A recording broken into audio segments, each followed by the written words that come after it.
দেওবাৰে সমগ্ৰ ভাৰতবৰ্ষতেই শ্ৰীকৃষ্ণৰ জন্মাষ্টমী পালন কৰা হ'ল। এই শুভ দিনটোৰ উপলক্ষে সোমবাৰে মৰিগাঁও ইউৰোকিডছ বিদ্যালয়ৰ কণ শিশুসকলে উলাহেৰে এই উৎসৱ পালন কৰা পৰিলক্ষিত হ'ল। বিদ্যালয়খনৰ চৌহদত এক উৎসৱমুখৰ পৰিৱেশে বিৰাজ কৰিলে। শ্ৰীকৃষ্ণ আৰু ৰাধাৰ বেশত সজোৱা হৈছে শিশুসকলক। বতাহত বাজি উঠিছে কৃষ্ণ ভজনৰ সুৰ।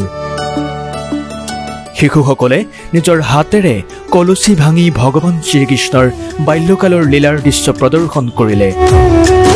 এই কাৰ্যসূচীৰ জৰিয়তে শিশুসকলে আমাৰ সনাতন সংস্কৃতি আৰু পৰম্পৰা সম্পৰ্কে জ্ঞান আহৰণ কৰিলে।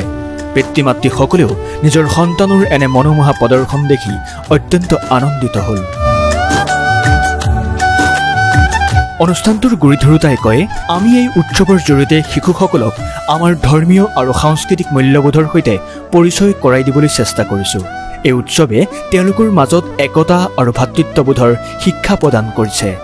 মৰিগাঁৱৰ ইউৰোকিডছৰ এই মনোমোহা জন্মাষ্টমী উদযাপন কেৱল এক উৎসৱ নাছিল, বৰং ই আছিল আমাৰ পৰৱৰ্তী প্ৰজন্মৰ মাজত আমাৰ সাংস্কৃতিক ঐতিহ্যৰ বীজ সিঁচাৰ এক সুন্দৰ প্ৰচেষ্টা।